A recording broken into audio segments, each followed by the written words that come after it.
बंदी छोड़ सतगुरु रामपाल जी परमेश्वर जी की जय हो।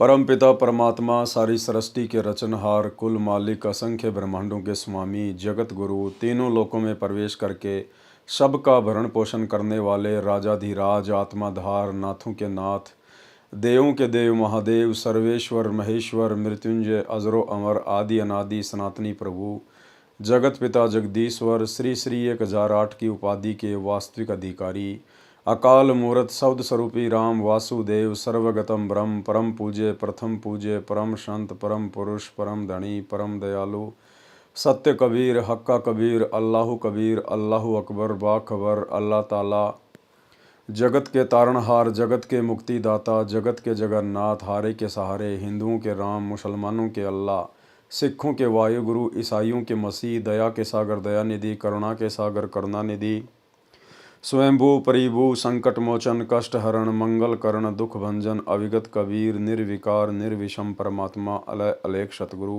आदि अनादि सतगुरु असली मर्यादा पुरुषोत्तम असली राम असली कृष्ण असली घनश्याम असली मुरारी राजाओं के राजा महाराजाओं के महाराजा शहंशाहों के शहंशाह सम्राटों के सम्राट भगवानों के भगवान अल्लाहों के अल्लाह प्रभुओं के प्रभु मसीहाओं के मसीह सच्चे वाहे गुरु बाबाओं के बाबा पीरों के पीर सेठों के सेठ जगत सेठ सावड़सा सेठ सर्वगुण संपन्न अनंत कोटि कलाओं के स्वामी अनंत कोटि ब्रह्मांडों के नायक योगियों में महायोगी ध्यानियों में महाध्यानी सिद्धों में परम सिद्ध ज्ञानियों में तत्वज्ञानी ब्रह्म ज्ञानी महाज्ञानी परम ज्ञानी सर्वश्रेष्ठ ज्ञानी विज्ञानी युवा कबीर समरथ कबीर असंवाद अमित ओजा सच्चे रहनुमा करीम अल्लाह सुभान अल्लाह दुनिया के अंतिम पैगंबर 8 सितंबर 1951 से गांव धनाना जिला सोनीपत हरियाणा भारतवर्ष की पावन भूमि पे प्रकट रियल कल की भगवान श्री नारायण साकार हरि श्री बाबा साहिब शब्द स्वरूपी राम संत श्रोमणी सतगुरु रामपाल जी परमेश्वर जी के चरण कमल में साध संगति से जुड़े हुए देश विदेश से हम सभी सत्सेवक भाई बहनों का अनंत कोटि दंडवत प्रणाम। सत्साई भाई और बहनों, दया पूज्य गुरुदेव भगवान की सतगुरु रामपाल जी परमेश्वर जी की जिनके शुभ आशीर्वाद से विशेष आशीर्वाद से आप और हम सभी साध संगति से जुड़ी हुई सत्सेवक आत्माएं भक्ति मार्ग पर गुरुदेव के तत्व ज्ञान को आधार बनाकर दृढ़ता के साथ अपनी आत्मा के कल्याणार्थ हेतु निरंतर आगे बढ़ रहे हैं। भाई और बहनों, पूज्य गुरुदेव जी की इस कलयुग की पिछली पीढ़ी में मोक्ष के प्राइम टाइम में आप और हम सभी आत्माओं के ऊपर ये एक विशेष अहम रजा है कि गुरुदेव भगवान ने हमें साध संगति से जोड़ा। गुरुदेव भगवान ने हमारा ज्ञान योग खोला और हमें परमेश्वर ने इस मोक्ष मार्ग में आगे बढ़ाया। भाई और बहनों, कबीर सागर के सरलार्थ के ऊपर वीडियो बनाने की श्रृंखला जारी है। इसी श्रृंखला में आज हमारा ये 38वें नंबर का वीडियो है। प्रत्येक वीडियो में परमेश्वर हमें कुछ न कुछ शिक्षा अवश्य देते हैं। साथ ही गुरुदेव के कर कमल से लिखित होने के कारण इस पवित्र पुस्तक को मात्र पढ़ने या सुनने से भी हम ढेर सारे पुण्य के भागी बनते हैं। तो आज के वीडियो में गुरुदेव भगवान ने काफ़ी कुछ जानकारी जगत वाले भाई बहनों के हिसाब से लिखी है, जिसमें धर्मदास जी की वंशगद्दी वाले जो परंपरागत महंत परंपरा से हैं, उनके पीछे जो भगत समाज लगा हुआ है, उनको परम संत जानकर परमेश्वर का सत्य मार्ग जानकर उन आत्माओं के लिए आज विशेष जानकारियां हैं। बाकी हम भगत भाई बहनों के लिए भी बीच बीच में कुछ एक पॉइंट हैं। तो शुरू करते हैं गुरुदेव के कर कमल से लिखित पवित्र पुस्तक कबीर सागर के सरलार्थ के ऊपर वीडियो नंबर 38। ये कबीर सागर का सरलार्थ पेज नंबर 328 अध्याय 4 का सौरोदय का सारांश। कबीर सागर में 21वां अध्याय 4 का सौरोदय पृष्ठ 81 927 पर है। इस अध्याय में परमेश्वर कबीर जी ने मुख्य बात ये कही है कि सारनाम का सुमरण प्राणायाम विधि से किया जाता है। श्वास उश्वास से नाम जाप करने से मोक्ष प्राप्ति होती है। शेष तो मिलावटी तथा बनावटी बातें हैं। जो चौके की विधि लिखी है ये धर्मदास के वंशजों की करामात है। यानी धर्मदास जी की जो वंश परंपरा वाले हैं वो कहते हैं कि सारनाम सार शब्द की कोई आवश्यकता नहीं है, गुरु अपने आप ही पार कर देगा। लेकिन यथार्थ जो बात है वो पूज्य गुरुदेव भगवान ने बताई है कि सारनाम सार शब्द का बहुत ही महत्वपूर्ण स्थान है और साथ ही सारनाम का जाप जो है वो प्राणायाम विधि से किया जाता है, यानी श्वास उश्वास की विधि से होता है। केवल सच्चा सतगुरु ही बता सकता है। अध्याय अलिफनामा का सारांश। कबीर सागर में 22वां अध्याय अलिफनामा पेज 91 पर है। इस अध्याय में 2 प्रश्न हैं। इसमें अरबी भाषा की कै ख गय वाला ज्ञान करवाया तथा प्रत्येक अक्षर से परमात्मा की महिमा का वर्णन किया गया है। जैसे सीन स सरासरी सिर साई का सब सीनों के अंदर, साचा वचन सुनो साधो जन स्वाति बरसे समुंदर। काफ यानी कै कलब है अरस जमी का सुनकर और नकीरा, नेकी करो बदी बिसारो कुल से कहत कबीरा। इस अध्याय का इतना ही ज्ञान पर्याप्त है। अध्याय कबीर बाणी का सारांश। कबीर सागर में 23वां अध्याय कबीर बाणी पेज नंबर 92 पर है। इस अध्याय में पृष्ठ 101 तक सृष्टि रचना का अधूरा तथा मिलावटी ज्ञान है। सृष्टि रचना का यथार्थ ज्ञान आप इसी पुस्तक के पेज नंबर 603 से 670 तक पढ़ें, यानी आगे जानकारी आएगी। कबीर बाणी पेज 102 तथा 103 का सारांश। धर्मदास जी ने परमेश्वर कबीर जी से प्रसन्न किया कि हे परमेश्वर, मुझे आपने वंश तथा अंश दोनों का ज्ञान दिया है। अंश है नाद यानी वचन के पुत्र तथा शिष्य परंपरा। वंश है बिंद यानी शरीर के पुत्र जो धर्मदास जी के वंश हैं। धर्मदास जी ने पूछा है कि जो मेरे वंश वाले दीक्षा देंगे वो किस लोक में जाएंगे, और जो अंश वाले से दीक्षा लेगा उसके अनुयायी किस लोक या द्वीप में जाएंगे। धर्मदास उवाच। धर्मदास विनती असलाई, तुमरे चरण मुक्ति गति पाई। उत्पत्ति कारण हम पावा, वंश अंश दोनों निर्तावा। लोक दीप ठोर बतायो, बैठक स्नेह हंस हंस चिन्हायो।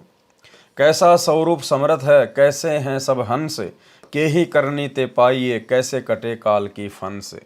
सतगुरु वचन यानी जिंदा महात्मा के रूप में फिर गुरुदेव भगवान ने क्या बताया। कहे कबीर सुनो धर्मदासा, अल्प बुद्धि घट महानिवासा। सत्य लोक के हैं अधर अनुपा, तामे हैं 27 दीपा। सत्य शब्द का टेका दीन्या, अगम पोहुमी रचितिन लीन्या। यानी आगे गुरुदेव भगवान इन वाणियों का फिर सरलार्थ भी कर रहे हैं, इसलिए हम केवल वाणियां ही पढ़ेंगे। सागर साथ ताही विस्तारा, हंस चले तां रहे विस्तारा। अग्रवास वह सूरन कांति, तां बैठे हंसन की पांति। पोहुप दीप है मध्य सिंहासन, कल्प दीप हंसन को आसन। अविगत भूषण अविगत सिंगारा, अविगत वस्त्र अविगत आहारा। कमल स्वरूप भूमि है भाई, वहाँ की उपमा देऊं बताई। आभा चंद्र सूर्य नहीं पावई, भूल चूक के शीस नवावई। कला अनेक सुख सदा होई, वै सुख भेद यहाँ लहे न कोई। नृत्य हंस पुरुष के संगा, नवसिख रूप बण्यो बहुअंगा। पुरुष रूप को वर्ण भाई, कोटि भानु शशि पार न जाई। छत्र स्वरूप को वर्ण भाई, अविगत रूप सदा अधिकाई। 27 दीप में करे आनंदा, जो पहुँचे सो काटे फंदा। हंस हिरंबर और सोहंगा, श्वेत अरुण रूप दोऊ अंगा। विमल ज्योत को है उजियारा, झलके कला पुरुष में भरा। चारी शब्द का लोक बनावा, 5 स्वरूप ले हंस समावा। सत्य शब्द की भूमि बनाई, क्षमा शब्द आसन निर्माई। सत्य शब्द की भूमि बनाई, क्षमा शब्द आसन निर्माई। धीरज शब्द सो छत्र उजियारा, सुमत शब्द सो वस्त्र पसारा। प्रेम शब्द सो हंस निर्माई, आप शब्द ते लोक समाई। दीपन करे दीप हंस बिहारा, तहाँ पुरुष निर्मल उजियारा। जब विहंसे मुख मोड़ सुहाई, निरत हेरी विहंसे चितलाई। भावार्थ किया है।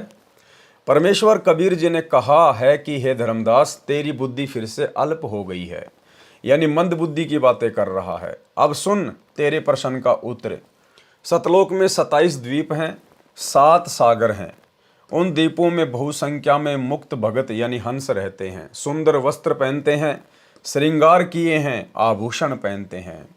यानी भाई और बहनों, हमने ये जो आभूषण है, सोना चांदी है, ये ज्वेलरी है या हीरे मोतियों की माला है, हमने केवल इस काल के 21 ब्रह्मांड में त्यागनी है। बाकी सतलोक में हमें ज्यों की त्यों सारी की सारी सुविधा मिलेंगी, यहाँ से भी उत्तम। क्योंकि सतलोक में मन नहीं है, वहाँ पर काल नहीं है, इसलिए ये चीज़ें हमें दुखी नहीं करेंगी, हमारे अंदर मान बड़ाई पैदा नहीं करेंगी, अभिमान और अहंकार पैदा नहीं करेंगी। लेकिन जब तक हम इस 21 ब्रह्मांड में हैं, काल के अधीन हैं, तब तक ये सोना चांदी पहनना, ज्वेलरी पहनना, श्रृंगार करना, मेकअप करवाना, ये चीज़ें हमारे अंदर अहंकार पैदा करेंगी, मान बढ़ाई पैदा करेंगी, जो कि भक्ति मार्ग में सबसे बड़ी बाधक है। इसलिए गुरुदेव भगवान हमें भगत बनाने के लिए इन सब चीज़ों से दूर करते हैं। अन्यथा यही सारी चीज़ें हमें सतलोक में मिलेंगी, इससे भी अति सुंदर मिलेंगी। वहाँ सुंदर वस्त्र पहनते हैं, श्रृंगार किए हैं, आभूषण पहनते हैं। और जो जो भगत भाई बहन अपने गुरुदेव भगवान के वचन को फॉलो ना करके यदि इन सब चीज़ों का परित्याग नहीं करेंगे, सोना चांदी या नकली ज्वेलरी पहनना नहीं छोड़ेंगे, तो फिर भाई परमात्मा उन आत्माओं को सतलोक में नहीं लेकर जाएंगे और वे आत्मा इसी काललोक की इस झूठी शानो शौकत और मान बढ़ाई में उलझकर रह जाएगी। परमेश्वर रूप की शोभा बताऊं सुन, करोड़ सूर्य और चंद्रमा जितनी शोभा यानी प्रकाश एक रोम यानी शरीर के बाल का है, सिर का छत्र विश्व प्रकाशित है। कबीर वाणी पेज 104 105 का सारांश। धर्मदास जी ने प्रश्न किया था कि किस करनी यानी भक्ति साधना से सतलोक तथा किस करनी यानी भक्ति साधना से अन्य द्वीपों की प्राप्ति होती है।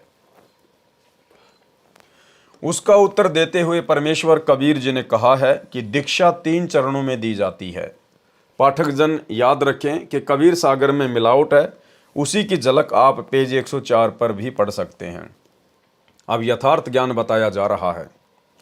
जो 3 चरणों की दीक्षा प्राप्त करके मर्यादा में रहकर साधना करके शरीर त्याग कर जाते हैं, वे सतलोक में जाते हैं। यानी गुरुदेव भगवान हमें जो दीक्षा देंगे और आजीवन जो भगत भाई बहन गुरुदेव की मर्यादाओं में रहकर अपनी भक्ति को सफल करेंगे, वही आत्माएं सतलोक जाने की अधिकारी होंगी। जो नकली गुरुओं से दीक्षा लेकर साधना करते हैं, वे काल के द्वारा निर्मित नकली लोकों में चले जाते हैं। जो ब्रह्मलोक में बनाए हैं, काल जाल में रह जाते हैं। पृष्ठ 105 पर धर्मदास तथा उनकी पत्नी आमिनी देवी को दीक्षा देने का प्रकरण है। 3 अंश की लगन विचारी, नारी तथा पुरुष उबारी। नारी पुरुष होए एक संगा, सतगुरु वचन दीन सोहंगा। सोहम शब्द है अगम अपारा, ताका धर्मनी मैं कहूँ विचारा। सोहम पेड़ का तना और डारा, शाखा अन्य 3 प्रकारा।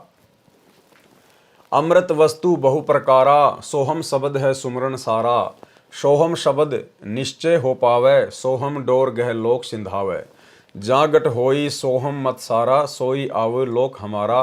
सुरती नाम सोहम में राखो, परचे ज्ञान तुम जग में भाखो। एती सिद्धि सोहम की भाई, धर्मदास तुम लेओ चितलाई।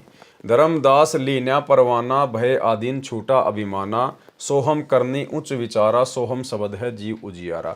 सोहम के गुरुदेव भगवान ने 2 रूप बताए हैं। एक सोहम का मतलब होता है जीव, एक सोहम का मतलब होता है जीव, और एक सोहम है मंत्र, जिसकी साधना से हम इस काल के ऊपर विजय प्राप्त करेंगे। पृष्ठ 106 का सारांश। कबीर धर्मदास उन मन बसो, करो सत्य शब्द की आश। सोहम सार सुमरन है, मुनिवर मरे पियास। भावार्थ, परमेश्वर कबीर जी ने धर्मदास जी को 3 चरण में दीक्षा क्रम पूरा होने की बात कही तो धर्मदास को दीक्षा लेने की लगन लगी। स्त्री तथा पुरुष यानी पति पत्नी धर्मदास तथा आमिनी देवी ने दीक्षा ली, सोहम शब्द की दीक्षा ली और बताया कि कबीर अक्षर पुरुष एक पेड़ है, क्षर पुरुष यानी निरंजन वा की डार, तीनों देवता शाखा भये पात रूप संसार। वृक्ष का भाग जो पृथ्वी से बाहर दिखाई देता है वह तना तो अक्षर पुरुष है, उसका मंत्र सोहम है। डार को क्षर पुरुष यानी निरंजन जानो, उसका भी मंत्र दिया जाता है। तीनों देवता रजगुण ब्रह्मा, सतगुण विष्णु, तमगुण शिव, उस वृक्ष की शाखा जानो जो पृथ्वी के अंदर वृक्ष की मूल यानी जड़ें हैं। उनको सत्य पुरुष जानो, उनका भी मंत्र जाप का दिया जाता है, वह मंत्र गुप्त रखा जाता है, उपदेशी को बताया तथा सुनाया समझाया जाता है। परमेश्वर कबीर जी ने प्रथम मंत्र देकर फिर सतनाम की दीक्षा दी थी। इस सत्य नाम में 2 अक्षर हैं, एक ओम तथा दूसरा सोहम। धर्मदास जी को प्रथम मंत्र के 5 नामों तथा सत्य नाम के ओम मंत्र तक तो कोई शंका नहीं हुई। इससे ये जाहिर होता है भाई और बहनों कि 650 साल पहले कबीर परमेश्वर सतगुरु रामपाल जी ने धर्मदास जी को प्रथम मंत्र भी कंप्लीट नहीं दिया था। सार नाम सार शब्द तो बहुत दूर की बात है। क्या कह रहे हैं परमात्मा, ध्यान से देखिएगा। धर्मदास जी को प्रथम मंत्र के 5 नामों तथा सत्य नाम के ओम मंत्र तक तो कोई शंका नहीं हुई। यानी धर्मदास को प्रथम मंत्र में केवल बीच बीच के 5 ही मंत्र गुरुदेव भगवान ने दिए थे, क्योंकि कंप्लीट कोर्स तो वर्तमान की बिचली पीढ़ी में ही देना था। अपितु हर्ष हुआ कि जिस विष्णु लक्ष्मी जी को मैं चाहता था उन्हीं के मंत्र मिले हैं। ओम नाम भी जाना माना तथा विश्वसनीय माना, परंतु सोहम शब्द को सुनकर अजीब सा महसूस किया। परमेश्वर कबीर जी अंतर्यामी हैं, सब समझ गए कि धर्मदास जी को शंका है। तब कहा कि यह सोम मंत्र सार सुमरण है, ये विशेष मंत्र है, इसके बिना तो ऋषि मुनि भी प्यासे मर रहे हैं, अर्थात मुक्ति प्राप्त नहीं कर सके। पृष्ठ 108, पृष्ठ 109 पर सामान्य ज्ञान है, जो पहले वर्णन किया जा चुका है। कबीर वाणी पृष्ठ 110 पर सामान्य ज्ञान है। गुरु के प्रति शिष्य की कैसी भावना होनी चाहिए, ये खास ज्ञान है। गुरु के प्रति शिष्य का भाव कैसा हो। गुरु सो अंतर कभू न राखै, प्रेम तीर्ति सो दीनता बाखै। क्या कह रहे हैं परमात्मा, यदि वास्तव में मोक्ष प्राप्त करना है तो गुरु सो अंतर कभू न राखै, अपने गुरु जी से कभी भी हमने दूरी बनाकर नहीं रखनी है। सदा हमने अपने गुरुदेव के चरणों में स्वयं को समर्पित करके रखना है। एक पल भी हमने अपने गुरुदेव भगवान को नहीं भूलना है। गुरु सो अंतर कभू न राखै, प्रेम पीरती सो दीनता भाखै। जे गुरु को निंदे अक्षरों ध्यावै, बिन गुरु अक्षर कैसे पावे। जे गुरु को निंदे और अक्षर को ध्यावै, गुरु ने जो अक्षर दिया है, जो मंत्र दिया है, उसकी तो आप भक्ति कर रहे हो, और अपने गुरु की आप जी निंदा कर रहे हो, तो आप जी कभी जिंदगी में पार नहीं हो सकते। और ये काल भाई और बहनों वर्तमान में सूक्ष्म चाल चलेगा भक्तों की मर्यादा तोड़वाने के लिए, सूक्ष्म चाल। और ये सूक्ष्म चाल वर्तमान में सतलोक आश्रमों में पूरी तरह से चली जा रही है। गुरु की निंदा करवाई जा रही है। भाई और बहनों, गुरु जी का वचन तोड़ना ही गुरु जी की निंदा है। गुरु जी के साथ में धोखा करना है, छल कपट करना है। गुरु ने हमें जो शब्द दे दिया, चाहे तुम रात दिन उस शब्द का जाप करो, उन मंत्रों का जाप करो, और यदि आपकी मर्यादा टूटी हुई है, आपने गुरु के वचन को तोड़ दिया है, आप कभी भी पार नहीं हो पाओगे। तो यहाँ परमात्मा कह रहे हैं कि आप गुरु जी की तो निंदा कर रहे हो, गुरु जी के साथ में तो धोखा कर रहे हो, छल कपट कर रहे हो, और मंत्रों का जाप कर रहे हो, कभी भी पार नहीं हो पाओगे। 2019 में सतलोक आश्रम मैनेजमेंट हरियाणा ने कांग्रेस सरकार का समर्थन किया, कांग्रेस सरकार को वोट डलवाए। तो जाहिर सी बात है, बीजेपी वाले तो गुरुदेव भगवान की निंदा करेंगे, गुरुदेव को गालियां निकालेंगे। तो भक्तों ने अपने घटिया कर्मों से अपने गुरुदेव की जगत से निंदा करवाई। वर्तमान समय 2024 में वही सतलोक आश्रम मैनेजमेंट हरियाणा कांग्रेस सरकार को छोड़कर अब बीजेपी की गोद में आ बैठा। अब बीजेपी का समर्थन करवाया जा रहा है, बीजेपी सरकार को वोट डलवाए जा रहे हैं। तो अब कांग्रेस वाले गुरुदेव भगवान की निंदा चुगली करेंगे, गालियां निकालेंगे। तो भाई बहन अपने घटिया कर्मों से, अपनी नादानी से अपने गुरुदेव को निंदा का पात्र बना रहे हैं। अब भाई आप कितनी मर्यादा में रह लो, कितना आप जी नाम जाप कर लो, कितना अपने आप को भगत मान लो, यदि आपके मनवश कर्मों के कारण और आपके गुरुदेव की जगत निंदा करता है, आपके गुरुदेव को भला बुरा कहता है, तो आप जी सतलोक जाने के अधिकारी नहीं हैं। आप जी सतगुरु के भगत की श्रेणी में नहीं है। भगत चाहे स्वयं निंदा करे या अपने घटिया कर्मों से अन्य लोगों से अपने गुरुदेव की निंदा करवाए, बात एक ही है। जे गुरु को निंदे अक्षर को ध्यावे, बिन गुरु अक्षर कैसे पावे। गुरु संगाती शब्द लखावे, जाके बल हंसा घर आवे। गुरु सवाती गुरु रूप स्वरूपा, गुरु पारस है आदि अनुपा। गुरु भृंगी गुरु सो बहुरंगी, कीटते कर ही आप हित संगी। गुरु है साचे सिद्ध समाना, गुरु मलियागिर वास परमाना। जैसे सने कमल और भौरा, जैसे सने चंद्र अरु चोरा। यानी अपने गुरुजी के साथ में भगत को किस प्रकार से लग के रहना चाहिए, कितना प्रेम एक भगत का अपने गुरुदेव भगवान में होना चाहिए। जैसे स्नेह कमल और भौरा, जैसे स्नेह चंद्र अरु चकोरा। जैसे स्नेह लहर जल अंगा, जैसे स्नेह दीप पतंगा। जैसे स्नेह मृगा और जंत्री, जैसे स्नेह चकमक और पथरी। जैसे स्नेह स्वाति और पपीहा, जैसे स्नेह चुंबक और लोहा। जैसे स्नेह मीन अरु नीरा, जल बिछुरे व तजे शरीरा। ऐसे गुरु शिष्य को संदेशा, मुक्ति होए गुरु मिटायो अंदेशा। एते सने है शिष्य सईदानी, इतने गुरु के तत्व बखानी। गुरु की दया चलो रे भाई, बिन गुरु पार न पावे कोई। गुरु सोई सत्य शब्द बतावे, और गुरु कोई काम न आवे। साखी उपमा कहाँ दीजिए, पटतर को नाही। पल पल करो जो बंदगी, छिन छिन देखो ताही। परमेश्वर कहते हैं कि गुरु के समान किसी को भी उपमा नहीं दी जा सकती, क्योंकि गुरु के समान कोई दूसरा धरती पर है ही नहीं। भावार्थ, परमेश्वर कबीर जी ने धर्मदास जी को माध्यम बनाकर सर्व भगत समाज को गुरु जी के प्रति शिष्य का कैसा भाव श्रद्धा होनी चाहिए वह बताया है। कहा है कि गुरु जी के समक्ष छल कपट ना करें, शुद्ध हृदय से बात करें। और 2014 बरवाला कांड के बाद केवल गुरु जी के साथ में छल कपट ही किया जा रहा है, धोखाधड़ी ही की जा रही है, गुरु को मानुष मानकर, जैसे उन्हें कुछ नहीं पता। गुरु की गैर हाजिरी में उनकी मर्यादाओं की धज्जियां उड़ाते हुए धनाना गांव के बच्चों के खेलने के लिए 1 करोड़ रुपए की लागत का बैडमिंटन का स्टेडियम बना दिया गया। गुरु जी के साथ में धोखा, छल कपट। सतलोक आश्रम धनाना में 10 एकड़ जमीन में हॉस्पिटल का कार्य शुरू कर दिया गया है। गुरुजी के ज्ञान में मीन मेख, गुरुजी के साथ में धोखा, छल कपट। 2019 में कांग्रेस सरकार को समर्थन करवाना, कांग्रेस सरकार को भक्तों से वोट डलवाना, गुरुजी के साथ में धोखा, छल कपट। 2024 वर्तमान में बीजेपी का समर्थन, बीजेपी को वोट डलवाना, गुरुजी के साथ धोखा, गुरुजी के साथ में छल कपट। भक्तों के दान धर्म को गुंडों की सीबीआई जांच में लगाना, गैंगस्टर आनंदपाल सिंह की सीबीआई जांच का समर्थन करवाना, हरियाणा के जाट आरक्षण में भक्तों को बैठाना, आरक्षण वालों को करोड़ों रुपए चंदे में देना, गुरुजी के साथ में धोखाधड़ी, गुरुजी के साथ में छल कपट।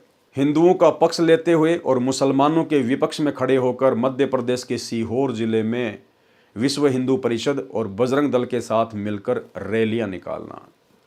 इसके अलावा भी भाई और बहनों, ना जाने कितने कुक्रम हैं जो गुरुदेव भगवान के 2014 में हिसार जेल जाने के बाद उनके पीछे से उनको मानुष मानकर उनके परिवार ने, इन कोऑर्डिनेटरों ने खुद भी अपने कर्म फोड़े हैं और संगत के भी फुड़वाए हैं, और वर्तमान में कर्म फुड़वाने जारी हैं, और आगे भी ना जाने कितने कर्म फुड़वाएंगे जब तक गुरुदेव भगवान जेल से बाहर नहीं आ जाते हैं। परमेश्वर कबीर जी ने धर्मदास जी को माध्यम बनाकर सर्व भगत समाज को गुरु जी के प्रति शिष्य का कैसा भाव श्रद्धा होनी चाहिए वह बताया है। कहा है कि गुरु जी के समक्ष छल कपट ना करें, शुद्ध हृदय से बात करें और विनम्र भाव से बोलें। जो गुरु की निंदा करता है और सत्य साधना त्याग कर काल की भक्ति करता है, उसको गुरु के बिना अविनाशी परमात्मा कैसे मिल सकता है। गुरु शिष्य पतंग दीप सम होई, ऐसा सने कर जो कोई। जैसे फूल पर भंवरा बैठ जाता है, उसमें इतना मस्त हो जाता है, रात्रि के समय फूल बंद हो जाता है, भंवरा मर जाता है, परंतु साथ नहीं छोड़ता। लेकिन 2014 बरवाला कांड 8 वर्षों तक अपने गुरुजी का साथ छोड़कर गुरुजी के साथ में धोखाधड़ी करते हुए गुरुजी का छोटा भाई महेंद्र 8 साल तक भगोड़ा बन के घूमा, गुरुजी का लड़का भगोड़ा बन के घूमा, अन्य बड़े बड़े सेवादार भगोड़े बन के घूमे। इन्होंने गुरुजी का साथ उसी समय त्याग दिया जिस समय बरवाला कांड हुआ। इनकी मनमानी हरकतें फैल हो गई, इन्होंने जैसा सोचा था वैसा हुआ नहीं। और जब पुलिस प्रशासन गुरुदेव भगवान को अरेस्ट करने के लिए आया तो यही सारे के सारे लोग जो बरवाला कांड के मुख्य सूत्रधार हैं, गुरुदेव का भाई, गुरुदेव के लड़के, अन्य बड़े बड़े परम भगत समझे जाने वाले लोग, ये सारे के सारे लोग बच निकल कर भागने का प्रयास कर रहे थे, लेकिन ये पुलिस की हत्थे चढ़ गए और काफ़ी संख्या में लोग भगोड़े बनकर घूमते रहे पिछले 8-10 वर्षों तक। कुछ तो वर्तमान में भी भगोड़े बनकर घूम रहे हैं। अन्य उदाहरण चांद तथा चकोर पक्षी का बताया है कि एक चकोर पक्षी रात्रि में चंद्रमा की ओर उसी समय से देखना शुरू कर देता है जिस समय उदय होता है। एक टक दृष्टि जमाए रहता है, चंद्रमा ऊपर होता है तो चकोर पक्षी गर्दन ऊपर करता चला जाता है। चंद्रमा जब पीछे को जाता है तो वृक्ष पर बैठा चकोर पक्षी गर्दन ऊपर से पीछे की ओर करता चला जाता है। एक पल भी चंद्रमा से नजर भी नहीं हटाता। कई बार वृक्ष से गिर जाता है, उसकी गर्दन टूट जाती है, फिर भी पृथ्वी पर पड़ा पड़ा भी चंद्रमा से दृष्टि नहीं हटाता। यानी इतना प्रेम जब तक आप और हम भगत भाई बहनों का अपने गुरुदेव के प्रति नहीं होगा, और ये प्रेम भाई और बहनों ऐसे नहीं उमड़ेगा। ये प्रेम उमड़ेगा जब हम पतिव्रता पद की भक्ति करेंगे, केवल अपने गुरुदेव को ही परमेश्वर मानकर, कबीर जी मानकर, अपना इष्ट मानकर भक्ति करेंगे। आपने गुरु बना रखा है, साथ में आप जी दाढ़ी मूछ वाले कबीर जी को कबीर मानकर, परमात्मा मानकर आप उसकी फ़ोटो अपने गले में लटका के घूम रहे हैं, अपने घर पर दरबार साहिब में लगा के रखे हुए हैं, आश्रमों में टांग रखी है। जो उनके महीने में उस मुर्दा फ़ोटो को कबीर मानकर उसका आप कबीर प्रकट दिवस मनाते हो, तो आप जी कभी भी अपने गुरु के प्रति अपने हृदय में वो प्रेम पैदा नहीं कर सकते, क्योंकि अभी आप व्यभिचारिणी भक्ति कर रहे हो, अभी आप वैश्या भक्ति कर रहे हो। आपको पतिव्रता भक्ति पर आना पड़ेगा, केवल एक इष्ट, और वो केवल हमारा गुरु, दूसरा कोई नहीं। कई बार अंधेरी कृष्ण पक्ष की रात्रि में अग्नि के अंगारे को उदय होता चंद्रमा जानकर चोंच में भर लेता है। जीव जल जाती है, मर जाता है, अंगारा को छोड़ता नहीं है। ऐसा प्रेम गुरु के प्रति शिष्य का होना चाहिए, तब परमात्मा प्राप्त होता है। चकोर पक्षी को चांद से कुछ मिलना भी नहीं होता, फिर भी फिदा हो जाता है। गुरु से अनमोल पदार्थ सत्य भक्ति तथा परमेश्वर मिलता है। इस सौदे में हानि तो है ही नहीं। हिरण यानी मृग को वश में करने वाला शिकारी एक यंत्र से धुन निकालता है। उस धुन को सुनकर हिरण शिकारी की ओर खींचा चला जाता है। दुश्मन के सामने अपना मुख रख देता है, शिकारी उसको पकड़ ले जाता है, मारकर अपना स्वार सिद्ध करता है, परंतु हिरण पीछे नहीं हटता। गुरु के साथ ऐसा प्रेम शिष्य का होना चाहिए, मोक्ष अवश्य मिलेगा। जैसे पपीहा पक्षी पृथ्वी पर खड़ा पानी नहीं पीता, चाहे प्यास से मर जाए, वह आकाश से वर्षा का पानी पीता है, इसी प्रकार शिष्य को अपने गुरु के अतिरिक्त अन्य गुरु से कोई वास्ता नहीं होना चाहिए। लेकिन यहाँ तो वास्ता हो गया। गुरुदेव भगवान कह रहे हैं, यदि आपको अपने गुरु की प्राप्ति करनी है, मोक्ष प्राप्त करना है, तो अपने पपीहे जैसा बनना पड़ेगा। पपीहा इस पृथ्वी का पानी नहीं पीता, चाहे कितना ही पानी क्यों ना हो। वो स्वाति नक्षत्र में आकाश से गिरने वाली बूंद का पानी पीता है। इसी प्रकार भाई और बहनों, वर्तमान में इन सतलोक आश्रमों में अपने गुरुदेव भगवान का जहां इंतजार करना चाहिए था शब्द के लिए, उस बूंद के लिए, हम पपीहे हैं, हमारे गुरुदेव भगवान वो बूंद है स्वाति नक्षत्र की। लेकिन इन आश्रमों में काल प्रेरणा से ये परीक्षा का समय चल रहा था, परमात्मा भक्तों की बुद्धि विवेक को चेक कर रहे हैं। लेकिन इन आश्रमों में काल प्रेरणा से सभी भगत भाई बहनों की मर्यादाएं तोड़वा दी गई है। किसी ने भी अपने गुरुदेव भगवान से प्रेम करते हुए उनके आने का इंतजार नहीं किया। और वो बूंद जो केवल हमने हमारे गुरुदेव भगवान से ही अपने अंतःकरण में डलवानी थी, वो बूंद, और वो भी नकली बूंद, लाखों की संगत ने धनाना आश्रम में जाके, रोहतक आश्रम में जाके, मुंडका आश्रम में जाके, और वो नकली फर्जी सार शब्द ले लेके अपने आप को धन्य मान रहे हैं। कभी भी मोती नहीं बनेगा। भगत भाई बहनों से लिए गए फर्जी सार नाम से कभी भी मोती नहीं बनेगा। यदि वो असली भी है तो ये लोग उस नाम को देने के अधिकारी नहीं हैं, जिस कारण से कभी भी मोती नहीं बनेगा, मोक्ष प्राप्ति नहीं होगी। हमने अपने गुरुदेव भगवान का इंतजार करना चाहिए था, क्योंकि मालिक ने पपीहे का उदाहरण दिया। जैसे पपीहा पक्षी पृथ्वी पर खड़ा पानी नहीं पीता, चाहे प्यास से मर जाए, वह आकाश से वर्षा का पानी पीता है। इसी प्रकार भक्तों ने केवल अपने गुरुदेव भगवान के आने के बाद उनसे सार नाम लेना चाहिए था। इसी प्रकार शिष्य को अपने गुरु के अतिरिक्त अन्य गुरु से कोई वास्ता नहीं होना चाहिए। अब भक्तों के गुरु कौन बन गए? जिन्होंने वो सार नाम दिया है, सार शब्द दिया है या दिलवाया है, वो बन गए भक्तों के गुरु। गुरु भगवान तो जेल में बैठे हुए हैं और अपने जैसे दो कोड़ी के जीवों से वो नकली नाम लेके अपने गले में माला पहन के और अपने आप को धन्य समझ रहे हैं। जैसे मछली पानी के बिना पल भी नहीं रह सकती, यदि जल से दूर हो जाती है तो मर जाती है। जिस शिष्य का ज्ञान योग खुल जाता है, यानी जिसको मोक्ष के महत्व का पता चल जाता है, तो उसकी दशा मछली मीन जैसी हो जाती है। अब ये ज्ञान योग भाई और बहनों केवल सत्सेवकों का खुला है, केवल सत्सेवकों का।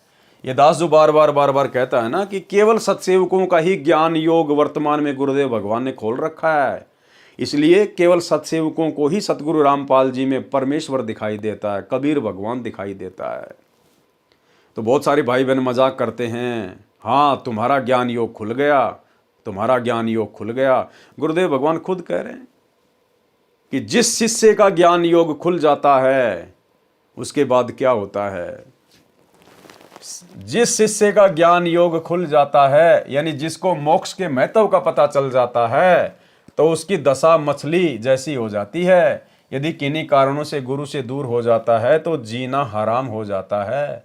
गुरु भी वही पूर्ण है जो सत्य मंत्र देता है, अन्य गुरु कुछ काम नहीं आता। गुरु को पल पल देखो और प्रणाम करो। कबीर नैनो अंदर आवे तू, जब ही नैन झपेऊं, ना मैं देखूं और को ना तुझे देखन देऊं। भावार्थ, सच्चा प्रेम जब किसी से होता है तो इतना बेईमान हो जाता है। कहा है कि गुरुदेव यदि आंखों में समाने योग्य होता तो आपको आंखों में डालकर आंखें बंद कर लेता, न तो मैं आपके अतिरिक्त किसी को देखूं और न आपको देखने दूं। यानी इतना अपनापन शिष्य का गुरु के प्रति होना अनिवार्य है। विशेष ज्ञान। धर्मदास जी ने परमेश्वर कबीर जी से शरीर में बने कमलों के विषय में जानना चाहा, तो परमेश्वर कबीर जी ने कमलों का ज्ञान करवाया। कबीर परमेश्वर जी ने कबीर सागर के अध्याय अनुराग सागर के पेज 151 तथा भवतारण बोध पृष्ठ 57 पर केवल 8 कमलों का ज्ञान दिया है। कबीर बानी अध्याय पेज 111 पर 9 कमलों का ज्ञान करवाया है। बताया है कि 9वें कमल में पूर्ण ब्रह्म है। कबीर बानी पेज 111 का सारांश। इस पृष्ठ पर परमेश्वर कबीर जी ने विशेष गुप्त ज्ञान दिया है। इसमें 9वें कमल का ज्ञान बताया है तथा उस 9वें कमल में पूर्ण ब्रह्म का निवास है। कमलों के विषय में संपूर्ण ज्ञान पढ़ें अनुराग सागर के सारांश में, पृष्ठ 151 के सारांश में, इसी पुस्तक के पेज 152 से 161 तक, जो कि पहले आप और हम भाई बहन पढ़ चुके हैं। कबीर बाणी पृष्ठ 112 113 का सारांश है। पृष्ठ 111 पर तो स्थूल शरीर के कमलों का ज्ञान करवाया है। इन प्रश्नों पर सूक्ष्म शरीर में बने कमलों का ज्ञान बताया है। सूक्ष्म शरीर के कमलों का ज्ञान। प्रथम कमल में शुक्ल हंस रहते हैं, बहुत बड़ा विस्तार है। नंबर 2, दूसरे कमल में सहजदास जी का निवास है। नंबर 3, तीसरे कमल में इच्छा का निवास है। नंबर 4, चौथे कमल में मूल सुरती है। नंबर 5, पांचवें कमल में सोहम सुरती है, साथ में इसके अंश भी हैं। नंबर 6, छठे कमल में अचिंत का निवास है। नंबर 7, सातवें कमल में अक्षर का निवास है। नंबर 8, आठवें कमल में तेज का निवास है। नंबर 9, 9वें कमल में सत्य पुरुष जी रहते हैं। सब कमलन का किया निर्वारा, ज्ञानी पंडित करो विचारा। अन्य सामान्य ज्ञान है जो पूर्व के अध्यायों के सारांश में वर्णन हो चुका है। कबीर बाणी पृष्ठ 114 115 पर सामान्य ज्ञान है, साधक को इनकी आवश्यकता नहीं है। इस सृष्टि रचना का विषय है, जो सृष्टि रचना में पढ़े वह पर्याप्त है। पृष्ठ 116 पर गलत ज्ञान है, मिलावटी है। पृष्ठ 117 पर सृष्टि रचना का आंशिक ज्ञान है, अंडे से ज्योति निरंजन की उत्पत्ति का ज्ञान है। पृष्ठ 118 119 पर भी सृष्टि रचना का अधूरा तथा कुछ गलत कुछ ठीक ज्ञान है, जो पहले के अध्यायों में लिखा जा चुका है। पृष्ठ 119 पर भी ज्योति निरंजन की उत्पत्ति अंडे से हुई, इसका ज्ञान है। पृष्ठ 120 121 पर ऐसा ज्ञान है जो पहले कई बार वर्णन किया गया है, अचिंत आदि की उत्पत्ति का ज्ञान है। पृष्ठ 122 123 में सृष्टि रचना का अंश है, संपूर्ण सृष्टि रचना पृष्ठ 625 पर पढ़े। पृष्ठ 124 125 पर सामान्य ज्ञान है। पृष्ठ 124 पर कबीर बानी में लिखा है कि धर्मदास जी ने नाम के प्रताप को जानने की जिज्ञासा की, जिसके बल से सत्यलोक में जा सकें। परमेश्वर कबीर जी ने बताया कि पृथ्वी लोक से सतलोक तक जाने के रास्ते में 7 शून्य यानी खाली स्थान है, और प्रत्येक शून्य के पहले और बाद में कुल 10 लोक हैं। 7 शून्य 10 लोक प्रमाना, अंश जो लोक लोक को शाना। 9 स्थान है 10वां घर साचा, तेही चढ़ी जीव सब बाचा। 16 संग पर लागी तारी, तेही चढ़ी हंस भय लोक दरबारी। भावार्थ, पृथ्वी लोक तथा स्वर्ग लोक के बीच में खाली स्थान है। एक ब्रह्मांड में ब्रह्म लोक है, शेष सभी लोकों का एक समूह बनाया है, जैसे पृथ्वी लोक, स्वर्ग लोक तथा 7 पाताल लोक, श्री विष्णु लोक, श्री शिव लोक, श्री ब्रह्मा लोक, 88,000 पुरियां यानी खेड़े, यह एक समूह है। ब्रह्मलोक और समूह के बीच में एक शून्य है, दूसरी शून्य ब्रह्मलोक के चारों ओर है, तीसरी शून्य 5 ब्रह्मांडों के चारों ओर है, चौथी शून्य 20 ब्रह्मांडों के चारों ओर है, पांचवी शून्य काल ब्रह्म के 21 ब्रह्मांडों के चारों ओर है, छठी शून्य अक्षर पुरुष के निज स्थान जिसे अक्षर पुरुष लोक कहा जाता है, जो एक ब्रह्मांड में है। अक्षर पुरुष का ब्रह्मांड एक संग ब्रह्मांडों का है। अक्षर पुरुष ने एक ब्रह्मांड अपने लिए रखा है, शेष 6 महाब्रह्मांडों में 6 संग ब्रह्मांडों को घेरा है। जो अक्सर पुरुष का निजी ब्रह्मांड है। अब भाई और बहनों, ये बहुत ही गूढ़ जानकारियां हैं, बहुत ही आगे के लेवल की जानकारियां हैं, जो यहाँ पर किसी को सौपन में भी नहीं हो सकती, काल को सौपन में भी नहीं हो सकती यहाँ पर, बाकी तो होगी किसको, साधु संत शंकराचार्य तो छोड़ दीजिए। ये परमात्मा अक्सर पुरुष के ब्रह्मांडों की जानकारी दे रहे हैं कि अक्सर पुरुष ने अपने सात संग ब्रह्मांडों को किस प्रकार से सेट किया है। अक्सर पुरुष का ब्रह्मांड एक संख ब्रह्मांडों का है, यानी एक ब्रह्मांड में, एक महाब्रह्मांड में अक्सर पुरुष ने एक संख ब्रह्मांडों को सेट किया हुआ है। अक्सर पुरुष ने एक ब्रह्मांड अपने लिए रखा है, शेष 6 महाब्रह्मांडों में 6 संख ब्रह्मांडों को घेरा है। जो अक्सर पुरुष का निजी ब्रह्मांड है, उसके और भंवर गुफा के बीच में 6ठी सुन है। 7वीं सुन अक्सर पुरुष के लोक यानी 7 संख ब्रह्मांडों का क्षेत्र और सत्यलोक के बीच में है। इस प्रकार 9 स्थान अर्थात मुकाम है। 10वां लोक सत्यलोक है, जिसको सच्चा लोक कहा है। 9 स्थान कौन से हैं? अब ये इतनी गहरी जानकारियां हैं भाई और बहनों, वैसे आप और हमें इसकी विशेष आवश्यकता नहीं है, लेकिन ये कबीर सागर में कोड वर्ड में लिखी हुई है, इसलिए परमेश्वर ने यहाँ पर सरल करके लिखी है। 9 स्थानों तथा सतलोक का ज्ञान। जीव पृथ्वी लोक पर विराजमान है। भक्ति की कमाई इन्हीं 2 पाताल तथा स्वर्ग लोकों में नष्ट करता है। पाताल लोक स्वर्ग लोक में फंसा है, यहाँ से निकलना है। ये 2 लोक तो स्थान, फिर तीनों देवताओं के लोक, ब्रह्मलोक, विष्णु लोक, शिवलोक व दुर्गा का लोक, ये 4 स्थान हैं। फिर ब्रह्मलोक ये 1 स्थान है। कुल 2 + 4 + 1 = 7, ये 7 स्थान हैं। फिर 21वां ब्रह्मांड जो काल ब्रह्म का निजी स्थान है, वह 8वां मुकाम है तथा अक्सर पुरुष का लोक ये कुल 9 स्थान अर्थात मुकाम है और 10वां लोक सतलोक है। इस प्रकार ये 10 मुकाम है। शरीर में बने कमलों में भी यही व्यवस्था है। नंबर 1 पाताल लोक में गणेश का लोक है। नंबर 2 उसके बाद ब्रह्मा शांतरी का लोक है। नंबर 3 विष्णु तथा लक्ष्मी जी का लोक है। नंबर 4 फिर महादेव तथा पार्वती जी का लोक है। नंबर 5 दुर्गा का लोक है। नंबर 6 त्रिकुटी का स्थान स्वर्ग लोक के अंदर है। नंबर 7 7वां काल ब्रह्म लोक है। अन्य 2 लोक ऊपर हैं। ज्योति निरंजन का निज स्थान तथा अक्सर पुरुष का निज स्थान पृथ्वी लोक को इसलिए नहीं गिना जाता कि ये रास्ते में नहीं आता, यहाँ से जीव प्रस्थान करता है। 10वां सत्य पुरुष का लोक सत्य लोक है। पृष्ठ 125 पर 16 लोकों का ज्ञान है। यह सतलोक के अंदर द्वीप हैं जो 27 द्वीपों से भिन्न हैं। इनमें परमेश्वर के वे वचन पुत्र तथा उनका परिवार रहता है जो सृष्टि की शुरुआत में 16 वचनों से उत्पन्न किए थे। सृष्टि रचना में पढ़े इनकी उत्पत्ति तथा नाम। इस पृष्ठ पर यह भी स्पष्ट किया है कि भजन अर्थात नाम जाप के प्रताप से सब द्वार खुलेंगे, यानी प्रत्येक कमल से मार्ग मिलेगा तथा लोकों के द्वार अर्थात दरवाजे खुलेंगे। पाताल पांजी से जीव उबारा, भजन प्रताप से उदरे दवारा। कबीर वाणी पृष्ठ 126 से 129 का सारांश।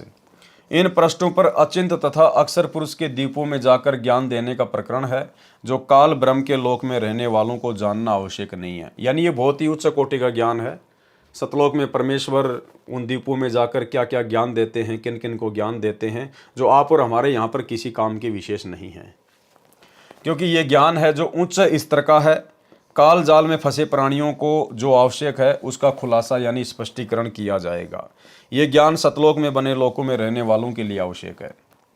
पृष्ठ 130 131 पर सामान्य ज्ञान है, यानी परमेश्वर फिर सतलोक में भी हमें आगे की भक्ति का ज्ञान देते हैं ऊपर के लोकों में जाने के लिए। तो गुरुदेव कह रहे हैं कि ये ज्ञान आप लोगों के लिए आवश्यक नहीं है, क्योंकि आपने तो पहले 21 ब्रह्मांड से सतलोक जाना है। सतलोक में जाने के बाद फिर परमेश्वर इसी प्रकार से ऊपर के लोकों में जाने के लिए हमें ज्ञान देते हैं। पृष्ठ 130 131 पर सामान्य ज्ञान है। कबीर बानी पृष्ठ 132 से पृष्ठ 137 का सारांश। इन पृष्ठों में 12 पंथों का ज्ञान है। ये विस्तृत जानकारी इसी पुस्तक कबीर सागर का सरलार्थ में ज्ञान सागर के सारांश में पेज 88 से 91 पर पढ़ें। कुछ संक्षिप्त जानकारी लिखता हूँ। कबीर बानी के पेज 132 133 पर स्पष्ट है। धर्मदास जी ने परमेश्वर कबीर जी से प्रार्थना की कि हे परमेश्वर, धर्मदास विनती अनुसारी, पायो बोल वचन में हारी, मैं तरो और तरे हमारी शाखा, और पिछले सभी पुरखा। भावार्थ, धर्मदास जी ने कहा कि हे प्रभु, मेरा मोक्ष हो और मेरी 42 पीढ़ी की सब शाखाओं का जीवों का मोक्ष हो तथा पिछले जो पहले दादा परदादा हैं वे भी पार हों। परमेश्वर कबीर जी ने कहा कि हे भोले भगत, आप तो केवल अपनी अपनी संतान तथा पीढ़ियों को पार करने की बात कर रहे हो। मैं तो विश्व के प्राणियों का उद्धार करने की बात कर रहा हूँ। सतगुरु वचन। तब सतगुरु मन में विहंसाने यानी हंसे, ते क्या मांगा कुछ मांग न जाने, सर्व सृष्टि तारो भाई तुम तो आपन वंश ठहराई, ये प्रपंच काल सब कीन्या तुम्हारी बुद्धि काल खींच लीन्या, तब धर्मदास बहे मलीना जैसे कमल फूल मुरझीना, तब सतगुरु बोध विचारा धर्मदास तुम अंश हमारा, एक वस्तु गुप्त हम राखी सो निर्णय नहीं तुम सो भाखी, नौतम सुरती हमारी शाखा सात सुरती जो उत्पत्ति भाखा, आठवीं सुरती तुम चली आए नौतम सुरती हम गुप्त छिपाए, नौतम सुरती बचन निज मोरा जाहिते पल्ला ने पकड़े चोरा। भावार्थ, परमेश्वर कबीर जी ने धर्मदास जी से कहा कि हे धर्मदास, तेरी बुद्धि काल ने खींच ली है, यानी संकीर्ण बुद्धि कर दी। तूने क्या मांगा कि मेरे वंश के पहले और आगे वाले पार हो जाएं, ऐसी कृपया करो। तूने मांगना भी नहीं आया, मैं तो सर्व सृष्टि को तारने के लिए प्रयत्न कर रहा हूँ। ये सुनकर धर्मदास शर्मिंदा हो गए। कबीर परमेश्वर जी ने बताया कि मेरी योजना क्या है, ये मैंने तेरे को पहले नहीं बताया, ये गुप्त रखी थी। अभी तक तो मैंने सात सुरती का ज्ञान दिया है, यानी सात अच्छी आत्माओं का ज्ञान बताया है। आप धर्मदास आठवीं सुरती हो, यानी मेरे द्वारा भेजी गई आत्मा हो। आपके पुत्र चूड़ामणि यानी मुक्तामणि को मैं गुरु पद दूंगा, परंतु उस परंपरा यानी बिंद परंपरा में छठी पीढ़ी यानी छठी गुरु गद्दी वाले को काल के चलाए 12 पंथों में से 5वां टकसारी पंथ वाला भ्रमित कर देगा। तब तेरी वंश गद्दी वाले उस काल पंथ यानी टकसारी पंथ वाली आरती चौका और यथार्थ मंत्र को छोड़कर अन्य मंत्र अजर नाम, अमर नाम, अमी नाम आदि आदि व्यर्थ मंत्र दीक्षा में देना शुरू कर देंगे। इस प्रकार तेरी बिंद परंपरा से यथार्थ भक्ति समाप्त हो जाएगी। फिर जब कलयुग 5505 यानी 5505 बीत जाएगा, तब मेरा यथार्थ पंथ यानी सत्य साधना शुरू होगी। अनुराग सागर पेज 140-141 पर लिखा है कि तेरी छठी पीढ़ी वाले को टकसारी पंथ का मुखिया भ्रमित करेगा। बहुत महत्वपूर्ण प्रमाण। भाई और बहनों, हम इसी कबीर सागर के सरलार्थ में पहले जो शुरू में वीडियो बने थे उनमें यह प्रकरण पूरा आ चुका है, अति महत्वपूर्ण प्रकरण, इसलिए हम इसको सीधा सीधा ही पढ़ेंगे। बहुत महत्वपूर्ण प्रमाण। परमेश्वर कबीर जी ने बताया कि हे धर्मदास, तू मेरा अंश है। मैं तुझे एक अति गुप्त भेद बताता हूं जो मैंने अभी तक तुझसे छुपा रखा है। सात सुरती तो उत्पत्ति करने वाली है, तुम आठवीं सुरती हो। धर्मदास कौन सी सुरती है? आठवीं सुरती। तथा नौतम सुरती मेरा निज वचन है, यानी उसको पूर्ण मोक्ष मंत्र देने का अधिकार मैंने दिया है। ये अपने स्वयं के विषय में कह रहे हैं गुरुदेव भगवान कबीर परमात्मा, अपने स्वयं के विषय में कह रहे हैं, क्योंकि परमात्मा ने वर्तमान में नौतम सुरती के रूप में धरती पर इस 12वें पंथ के अंतिम समय में आना था। तो वही कबीर परमेश्वर स्वयं ही नौतम सुरती 17 फरवरी 1988 को आदरणीय राम देवानंद जी को अपना मुंह बोला गुरु बनाकर 12वें पंथ में प्रवेश करके आ चुके हैं और सन 1994 से अपने 13वें यथार्थ कबीर पंथ की शुरुआत कर चुके हैं। जो उससे दीक्षा लेगा उसको काल चोर रोक नहीं सकता। धर्मदास ने प्रार्थना की कि हे परमात्मा, मुझे वह वचन बताओ जिससे जीव जन्म मरण के चक्कर में ना आए। परमात्मा कबीर जी ने कहा कि 8 बूंद यानी सतलोक में स्त्री पुरुष से उत्पन्न अच्छी आत्माओं हंसों द्वारा काल लोक से जीव मुक्त कराने की योजना बनाई थी। तुम 8वीं बूंद हो। धर्मदास कौन सी बूंद है? 8वीं बूंद। तुम सबको काल ने भ्रमित कर दिया, यानी धर्मदास जी को भी काल ने भ्रमित कर दिया। अब 9वीं बूंद कौन? सतगुरु रामपाल जी। नौतम सुरती को संसार में भेजूंगा, उसका जन्म भी तुम्हारी तरह बूंद से यानी माता पिता से होगा, यानी लोक दिखावे में होगा, सांसारिक दृष्टि में होगा, वैसे उनका जन्म नहीं होता। तब युगबंध हुए धर्मदास नौतम सुरत बूंद प्रकाश, 8 बूंद की जुगति बनाई, नौतम से 8वीं बूंद मुक्ताई। अब धर्मदास सहित उन सभी आत्माओं का वर्तमान में उस 9वीं बूंद यानी नौतम सुरती सतगुरु रामपाल जी परमेश्वर जी से मुक्ति करवाई जाएगी। उस एक बूंद से तेरे सहित 8वीं बूंद तथा तेरे बूंद बिंद वाले 42 वंश पार कर दिए, यानी आशीर्वाद दे दिया। वंश 42 बूंद तुम्हारा, 100 में 1 बूंद से तारा। हे धर्मदास, तू मेरी 8वीं सुरती है जो संसार में भेजा है। कलयुग 5505 वर्ष बीत जाने पर मेरा यथार्थ 13वां कबीर पंथ चलेगा। उसको चलाने वाली मेरी नौतम सुरती होगी। स्वयं परमात्मा ही होंगे, अपने आप को छुपा रहे हैं। वह 9वीं आत्मा मेरा निज वचन यानी सत्य नाम सार शब्द लेकर जन्मेगा। अब बताओ भाई, अब वो नौतम सुरती कौन है? उसके द्वारा चलाए पंथ में जो नाम दीक्षा लेगा तो काल चोर उसको रोक नहीं पाएगा।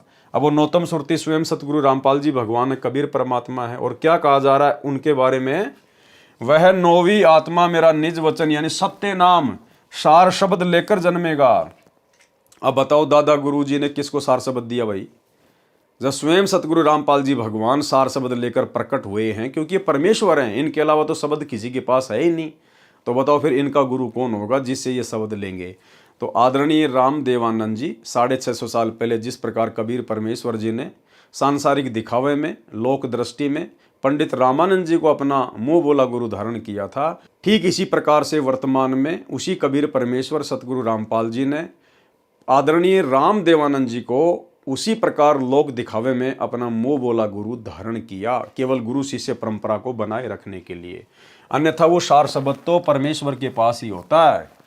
और यहाँ पर संकेत भी कर दिया गुरुदेव ने, वह नौवीं आत्मा मेरा निज वचन यानी सत्य नाम सार शब्द लेकर जन्मेगा। उसके द्वारा चलाई पंथ में जो नाम दीक्षा लेगा तो काल चोर उसको रोक नहीं पाएगा।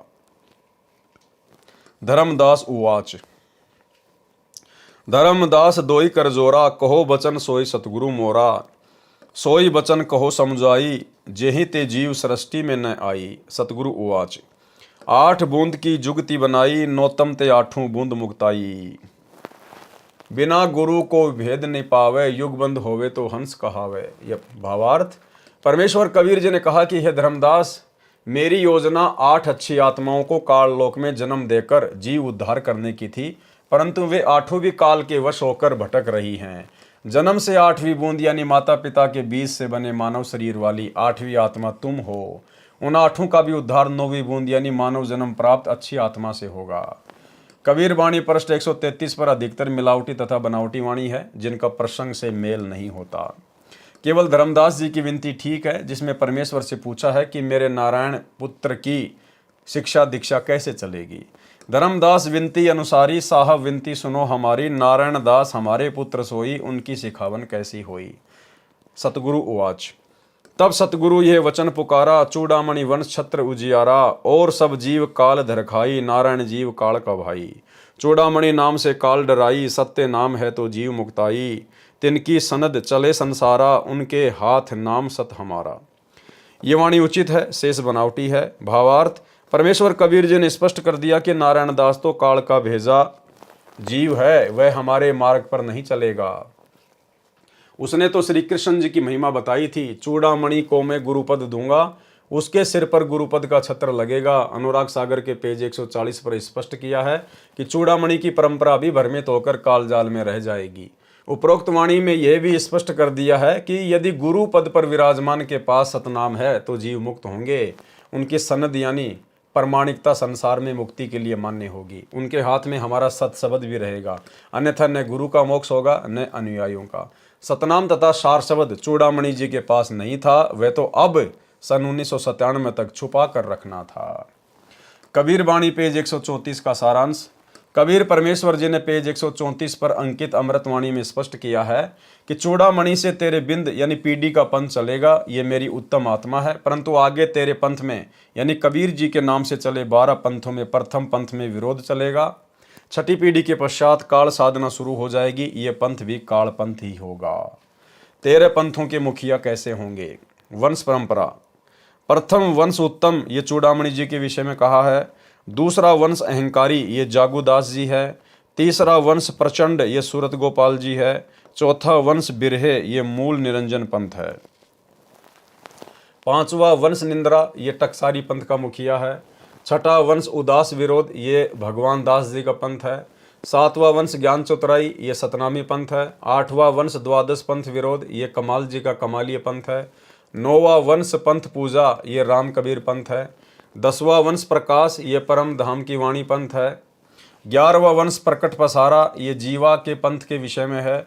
12वां वंश प्रकट होए उजियारा, ये संत गरीबदास जी गांव छुडानी जिला झज्जर हरियाणा प्रांत वाले के विषय में है। 13वें पंथ मिटे सकल अंधियारा, ये रामपाल दास के विषय में है, जिसको नौतम सुरती कहा है। और एक छोटा सा वीडियो गुरुदेव भगवान के मुख कमल से, जिसमें परमेश्वर ने स्पष्ट कर दिया कि वो 13वां वंश ये दास है जो आपके सामने है, भाई तुम कब पहचानोगे? सुनिए। यानी 12वां पंथ गरीबदास जी के द्वारा जो चलाया जाएगा उसमें मेरी महिमा का कुछ कुछ उजियारा सा होगा, क्लियर नहीं होगा। और 13वें वंश मिटे सकल अंधियारा। बोल सतगुरुदेव की जय।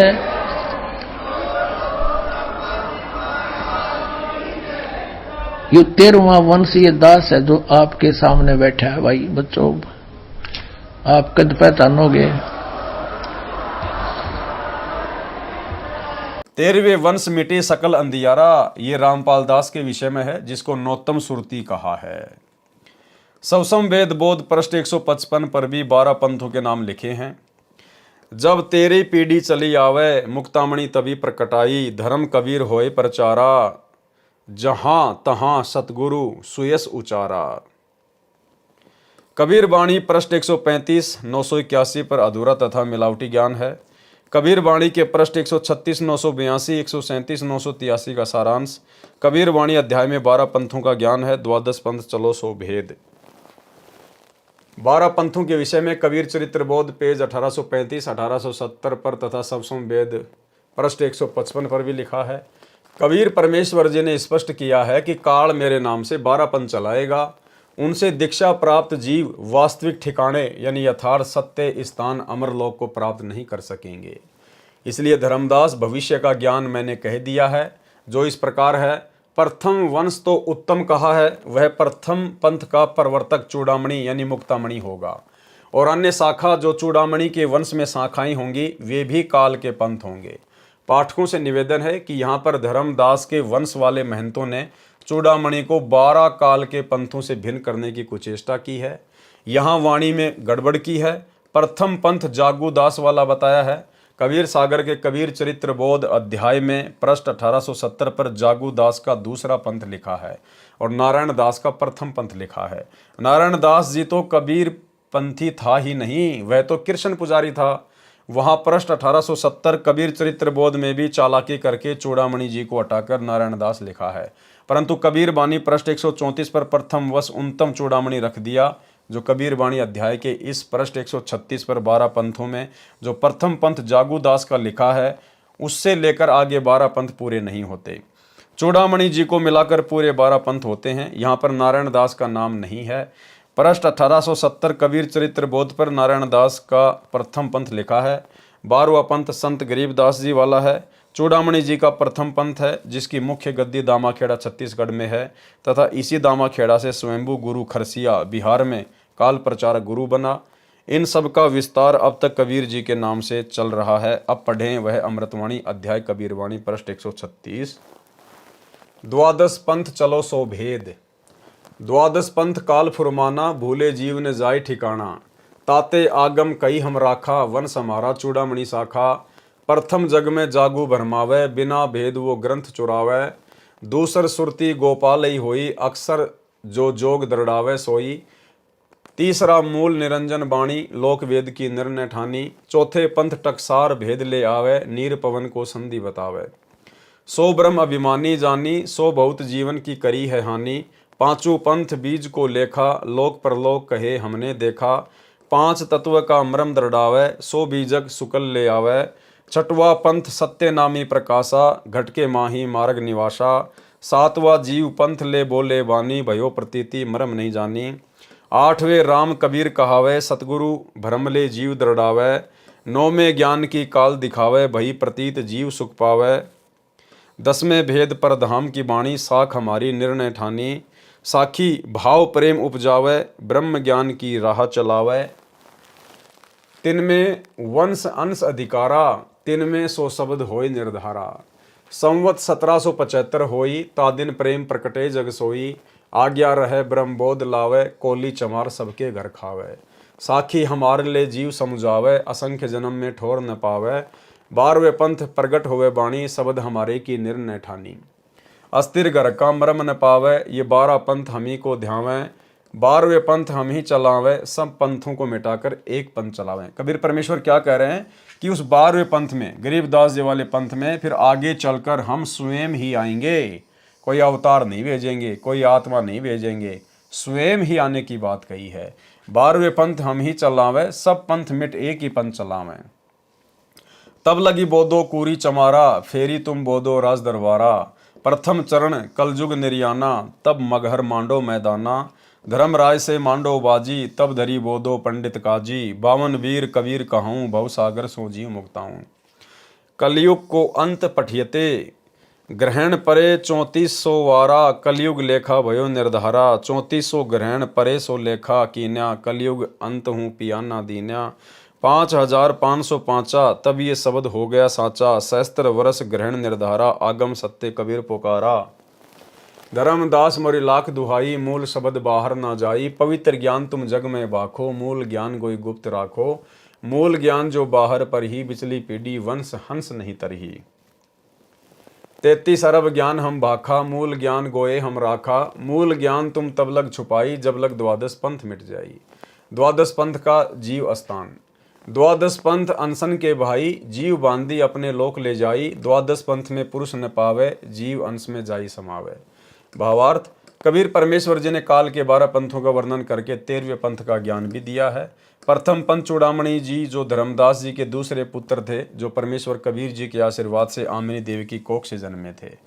फिर उनको परमेश्वर कबीर जी ने गुरुपद प्रदान किया था। अनुराग सागर पृष्ठ 140-41 पर स्पष्ट कर ही रखा है कि चूड़ामणि यानी मुक्तामणि की बिंद परंपरा अर्थात संतान की चलाई गुरु गद्दी में छठी पीढ़ी से सत्य भक्ति समाप्त हो जाएगी और काल वाले नकली कबीर पंथ, टकसारी पंथ वाला आरती चौका तथा कबीर सागर में अध्याय सुमरण बोध पृष्ठ 22 पर लिखा शब्द यानी पूरा शब्द आरती की तरह दीक्षा में देना शुरू कर दिया।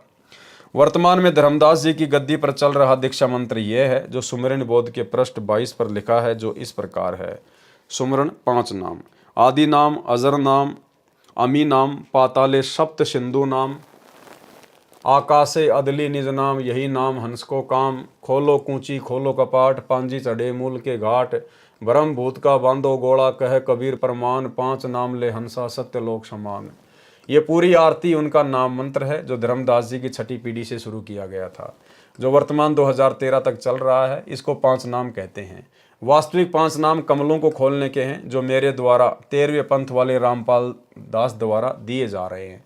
यही मंत्र जो मैं प्रथम चरण दीक्षा में देता हूँ, इसके बीच वाले 5 मंत्र श्री चूड़ामणि पुत्र श्री धर्मदास जी को परमेश्वर कबीर जी ने दिए थे। सतनाम और सार शब्द नहीं दिया था। इन्हीं 5 नामों को आगे दीक्षा रूप में देने के लिए चूड़ामणि जी को आज्ञा दी थी, जिनको 5वें कालपंथी टकसारी पंथ वाले ने यह तर्क देकर छुड़वा दिए कि ये भक्ति तो देवी देवताओं की है। कबीर साहिब ने तो सतपुरुष की भक्ति करने को कहा है, ये तो काल पूजा है। उसने कबीर सागर के सुमरण बोध पृष्ठ 22 पर लिखी 5 नाम की महिमा की वाणी ही दीक्षा रूप में देनी शुरू कर दी। इस वाणी में तो बताया है कि जो 5 नाम का मंत्र यानी दीक्षा ये अजर अमर है, आदि से चला आ रहा है। इससे और सतनाम सारनाम की संधि से पूर्ण मोक्ष होगा। ये दीक्षा धर्मदास जी के संतान जो वर्तमान में दामाखेड़ा प्रांत छत्तीसगढ़ में महंत गद्दी चलाकर प्रदान कर रहे हैं। अब उपरोक्त कबीर वाणी पृष्ठ 136 तथा 137 पर लिखी अमृतवाणी को समझाते हैं।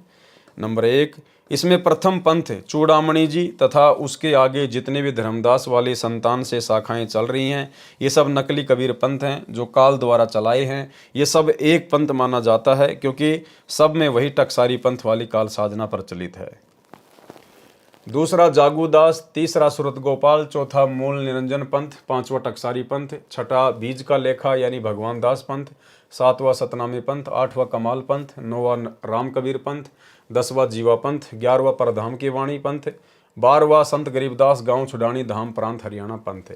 कबीर वाणी अध्याय के पृष्ठ 136 पर अंतिम पंक्ति से 12वें पंथ का वर्णन प्रारंभ होता है। संवत 1775 हुई, तादिन प्रेम प्रकटे जग सोई। भावार्थ, विक्रमी संवत 1774 में संत गरीबदास जी का जन्म हुआ था। यहाँ पर गलती से 1775 लिखा गया है। फिर पृष्ठ पर 137 पर वाणी लिखी है। 12वें पंथ प्रकट होए वाणी, शब्द हमारे का निर्णय ठानी, साखी हमारी ले जीव समझावे, असंख्य जन्म ठोर नहीं पावे, अस्थिर घर का मरम नहीं पावे, ये 12 पंथ हम ही को ध्यावे, 12वें पंथ हम ही चली आवे। 12वें पंथ में परमेश्वर कबीर जी ने कहा कि हम खुद ही चल कर आएंगे। सब पंथ मिटा एक ही पंथ चलावें, प्रथम चरण कलयुग निर्याना, तब मगर मांडो मैदाना। भावार्थ, कबीर परमेश्वर जी ने बताया है कि 12वें पंथ का प्रवर्तक संवत 1774 में जन्म लेगा। संत गरीबदास जी के विषय में कहा है। यह कबीर चरित्र बोध अध्याय के पेज 1870 पर भी स्पष्ट है कि 12वां पंथ गरीबदास जी का पंथ है। फिर कहा है कि 12वें पंथ में मेरी महिमा की वाणी प्रकट होगी, यानी गरीबदास जी जो 12वें पंथ वाला वह मेरी महिमा की वाणी बोलेगा। उसके अनुयायी तथा अन्य 11 पंथों के अनुयायी मेरी साखी यानी वाणी को आधार बनाकर उसको अपनी बुद्धि के अनुसार अनुवाद करके जीवों को समझाएंगे। मेरी वाणी में लिखे पद, छंद, शब्द तथा दोहों के अर्थों का अपनी बुद्धि से निर्णय किया करेंगे। ठीक से न समझकर उल्टा पुल्टा अर्थ लगाकर व्याख्यान करके असंख्य जन्म तक स्थायी स्थान यानी सतलोक प्राप्त नहीं कर सकते। ये 12 पंथों से दीक्षित मेरी साधना करने का दावा करेंगे, परंतु यथार्थ भक्ति मंत्र नहीं होने के कारण अस्थिर घर यानी अचल लोक की प्राप्ति का ज्ञान न होने से सतलोक नहीं जा सकेंगे। परमेश्वर कबीर जी ने कहा है कि फिर 12वें पंथ में हम ही चलकर आएंगे, यानी गरीबदास के पंथ में आगे चलकर हम स्वयं आएंगे। स्वयं आएंगे मतलब आज सतगुरु रामपाल जी जो आ चुके हैं गरीबदास जी के 12वें पंथ में, फिर 1994 में अपना यथार्थ 13वां कबीर पंथ चला दिया है। अर्थात सतगुरु रामपाल जी स्वयं ही कबीर परमेश्वर हैं। परमेश्वर कबीर जी ने कहा है कि फिर 12वें पंथ में हम ही चलकर आएंगे, यानी गरीबदास के पंथ में आगे चलकर हम स्वयं आएंगे। कबीर वाणी पेज 132 पर भी स्पष्ट किया है कि एक वस्तु गुप्त हम राखी, सो निर्णय तुम सो नहीं बाकी। नौतम सुरती हमारी शाखा, 7 सुरती की उत्पत्ति भाखा। 8वीं सुरती तुम चली आए, नौतम सुरती हम गुप्त छुपाए। नौतम सुरती वचन निज मोरा, ते ही ते पल्ला न पकड़े काल चोरा। भावार्थ, परमेश्वर कबीर जी ने स्पष्ट कर दिया है कि धर्मदास तुम 8वीं अच्छी आत्मा हो, आप आ चुके हो, अब 9वीं अच्छी आत्मा आएगी, वह मेरा निज वचन खास वचन है, यानी उसके पास मेरी पूर्ण शक्ति है। अब पूर्ण शक्ति अगर 9वीं आत्मा को दे दी गई है तो फिर कबीर जी के पास में क्या बच गया भाई। कोई यदि अपनी पूर्ण शक्ति किसी और को दे देगा तो वो तो खाली हो गया, फिर उसके पास में क्या है। और परमात्मा क्या कभी अपनी पूर्ण शक्ति किसी को देगा? कभी नहीं देगा। अगर किसी को दे दी तो फिर परमात्मा का अस्तित्व क्या रह गया। तो यहां पर यह कहना कि वो मेरी पूर्ण शक्ति प्राप्त है, स्वयं अपने लिए कह रहे हैं, यानी सतगुरु रामपाल जी स्वयं ही कबीर परमात्मा है, यानी उसके पास मेरी पूर्ण शक्ति है। ये मैंने तेरे से छुपा रखा था। पृष्ठ 137 पर स्पष्ट ही कर दिया है कि 12वें पंथ में हम आएंगे। स्पष्ट ही कर दिया है कि 12वें पंथ में हम आएंगे, यानी कबीर जी स्वयं ही आए हैं। अब वह 12वें पंथ में परमेश्वर के नौतम सुरती रामपाल दास आ चुका है। यहाँ अपने आप को छुपा देते हैं गुरुदेव।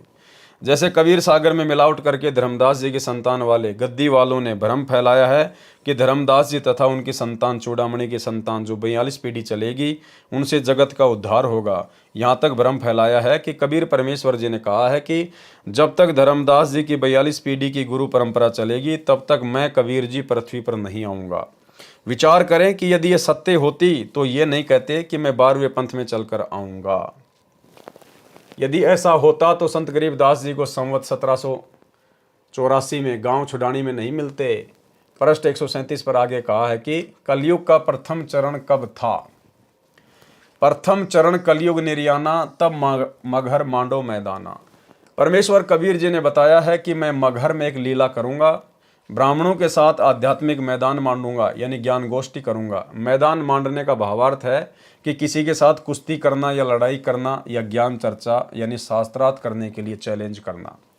पंडित जन कहा करते थे कि जो काशी शहर में मरता है वह स्वर्ग में जाता है तथा जो मगहर शहर में मरता है वह गधा बनता है, इसलिए मगर में कोई मत मरना। परमेश्वर कबीर जी कहते थे कि सत्य साधना करने वाला मगर में मरो तो भी स्वर्ग तथा स्वर्ग से भी उत्तम लोक में जाता है। मगहर नगर उत्तर प्रदेश में, जिला संत कबीर नगर में है, गोरखपुर से 25 किलोमीटर अयोध्या की ओर है। कबीर परमेश्वर जी ने कहा कि मैं मगहर में मरूंगा और उत्तम लोक में जाऊंगा। विक्रमी संवत 1575 सन 1518 माघ के महीने के शुक्ल पक्ष की एकादशमी को परमेश्वर कबीर जी ने सतलोक जाने की सूचना दे दी। काशी से मगर सीधे रास्ते से 150 किलोमीटर है। उस समय कबीर परमेश्वर जी लीला में आयु 120 वर्ष की थी। पैदल चलकर 3 दिन में काशी शहर से मगर स्थान पर पहुंचे। काशी नरेश वीर सिंह बघेल कबीर परमेश्वर जी का शिष्य था तथा मगर नगर का नवाब बिजली खान पठान भी परमेश्वर कबीर जी का शिष्य था। दोनों अपनी अपनी सेना लेकर मगर के बाहर आधा किलोमीटर दूर आमी नदी के किनारे जहां पर कबीर जी बैठे थे वहीं पहुंच गए। परमेश्वर कबीर जी ने एक चद्दर अपने नीचे बिछवाई। भक्तों ने श्रद्धा से 2-2 इंच फूल बिछा दिए। कबीर जी उस पर लेट गए तथा कहा कि मैं संसार छोड़कर जाऊंगा। उस समय हजारों की संख्या में लोग तथा सेना के जवान उपस्थित थे, ब्राह्मण भी देखने आए थे। परमेश्वर कबीर जी ने कहा कि मेरा शरीर नहीं मिलेगा, क्योंकि बिजली खान पठान मुसलमान था। वह कह रहा था कि हम अपने गुरु का अंतिम संस्कार मुसलमान रीति से करेंगे। वीर देव सिंह हिंदू था, उसने कहा कि हम अपने गुरु जी का अंतिम संस्कार हिंदू रीति से करेंगे। यदि बातों से बात नहीं बनी तो युद्ध करके लेंगे। परमेश्वर जी ने कहा कि आपको मेरी शिक्षा का क्या असर हुआ? आप आज भी हिंदू तथा मुसलमान को भिन्न भिन्न मान रहे हैं। क्या कहा परमेश्वर ने उस समय? कि आप आज भी हिंदू तथा मुसलमान को अलग अलग मान रहे हो। और ये गलती वर्तमान में भी कर डाली भाई और बहनों। वर्तमान में भी जो सतलोक आश्रमों से भाई बहन जुड़े हुए हैं, गुरुदेव का परिवार है, ये कोऑर्डिनेटर हैं, इनकी बुद्धि भी वर्तमान में बिजली खान पठान और वीर सिंह बघेल जितनी ही काम कर रही है। उस समय भी परमात्मा ने उन दोनों को धमकाया कि तुमको मेरी शिक्षा का क्या असर हुआ, तुमने क्या ज्ञान समझा, आज भी तुम हिंदू और मुसलमान दोनों को अलग अलग मान रहे हो। और यही गलती वर्तमान में काल ने करवा दी सतलोक आश्रम मैनेजमेंट हरियाणा से। अभी कुछ ही दिन पहले बांग्लादेश के मुसलमानों के खिलाफ भारत में बजरंग दल और विश्व हिंदू परिषद के लोगों ने मध्य प्रदेश के सीहोर में देवास में एक रैली का आयोजन किया, जिसमें बांग्लादेश के मुसलमानों के खिलाफ विरोध प्रदर्शन किया गया। और सतलोक आश्रम मैनेजमेंट हरियाणा वालों ने, हमारे गुरु भगत भाई बहनों ने बढ़ चढ़कर उस रैली में हिस्सा लिया। मुसलमानों के विरोध में बजरंग दल वालों के साथ में मिलकर संत रामपाल जी के शिष्यों ने उस रैली में हिस्सा लिया। तो भाई और बहनों, आज भी ये लोग गुरुदेव भगवान के ज्ञान को नहीं समझ पा रहे। ज्ञान गंगा पुस्तक खोलने से पहले जो चौपाई लिखी है, ये लोग उसको भी नहीं समझ पाए कि जीव हमारी जाति है, मानव धर्म हमारा, हिंदू मुस्लिम सिख ईसाई धर्म नहीं कोई न्यारा। आज भी संत रामपाल जी के भगत अपने आप को हिंदू ही मान रहे हैं। अरे हिंदू मान रहे हैं तभी तो मुसलमानों के विरोध में इन्होंने प्रदर्शन किया। अगर ये अपने आप को मानव धर्मी मान रहे होते, सत्सेवकों की तरह, जिस प्रकार हम सात संगति से जुड़े हुए सत्सेवक भाई बहन अपनी अपनी फेसबुक आईडी पर हर जगह लिखते हैं मानव धर्मी पवन दास, मानव धर्मी सुरेश दास, मानव धर्मी पूजा दासी, इस प्रकार से अगर ये लोग जो सतलोक आश्रमों से जुड़े हुए हैं यदि अपने आप को मानव धर्मी मान रहे होते, जो कि संत रामपाल जी का धर्म है, आदि सनातन मानव धर्म, तो ये कभी भी मुसलमानों के विरोध में हिंदुओं के साथ मिलकर प्रदर्शन नहीं करते, जलती हुई आग में घी डालने का काम नहीं करते। तो आज भी ये लोग वही गलती कर रहे हैं। इतना ज्ञान लेने के बाद कलयुग की पिछली पीढ़ी में जो गलती 650 साल पहले वीर सिंह बघेल और बिजली खान पठान ने की। और क्या कहा उनको परमात्मा ने? परमेश्वर जी ने कहा कि आपको मेरी शिक्षा का क्या असर हुआ? आप आज भी हिंदू तथा मुसलमान को भिन्न भिन्न मान रहे हो। आप लड़ाई करोगे तो ठीक नहीं होगा, परंतु उनको कोई असर नहीं था। वे अंदर से लड़ाई करने के लिए पूरी तरह तैयार थे। परमेश्वर अंतर्यामी थे। उनको कहा कि यदि मेरा शरीर मिल जाए तो आप मेरे शरीर को आधा आधा बांट लेना, एक एक चादर ले लेना, लड़ाई न करना। परमेश्वर कबीर जी ने एक चादर ऊपर ओढ़ ली। कुछ देर पश्चात आकाश से आवाज आई कि चादर उठाकर देखो, मुर्दा नहीं है। देखा तो शरीर के स्थान पर सुगंधित ताजे फूलों का ढेर सौ के समान मिला। हिंदू तथा मुसलमान कहाँ तो मारने काटने पर तुले थे, कहाँ एक दूसरे को गले लगाकर रो रहे थे। पंडित भी आश्चर्यचकित थे कि मगर मरने वाला सशरीर स्वर्ग चला गया, क्योंकि पंडितों को सतलोक का ज्ञान नहीं है। दोनों धर्मों ने एक एक चादर तथा आधे आधे फूल ले लिए।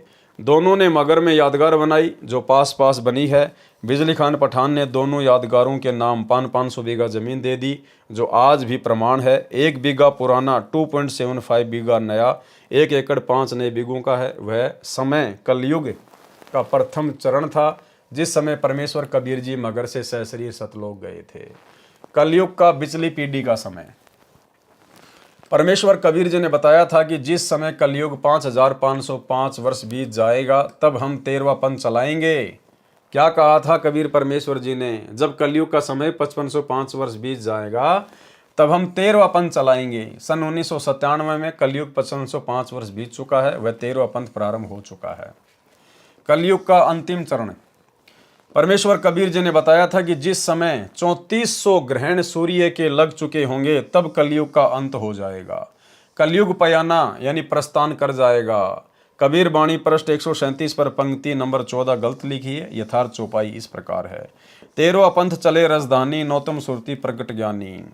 पंक्ति नंबर 13 भी गलत लिखी है। ठीक इस प्रकार है, सहस्त्र वर्ष पंथ चले निर्धारा, आगम सत्य कबीर पुकारा। वाणी नंबर 12 भी गलत है। ठीक नीचे पढ़िए, कलयुग बीते 5505, तब ये वचन होएगा साचा। पंक्ति नंबर 15 भी गलत लिखी है। ठीक निम्न है, कबीर भक्ति करे सब कोई, सकल सृष्टि परमानिक होई। भावार्थ, परमेश्वर कबीर जी ने तीनों चरण कलयुग के बताए हैं। फिर धर्मदास जी से प्रतिज्ञा सौगंध दिलाई कि मूल ज्ञान यानी तत्व ज्ञान तथा मूल शब्द सार शब्द किसी को उस समय तक नहीं बताना है जब तक 12 पंथ मिट न जाएं। विचार करें, 12 पंथ मिटाकर एक पंथ चलाना था। उस समय जिस समय कलयुग में 5505 वर्ष बीत जाएगा, कलयुग का वह समय सन 1997 में है, तो इससे पहले ये नाम बताना ही नहीं था।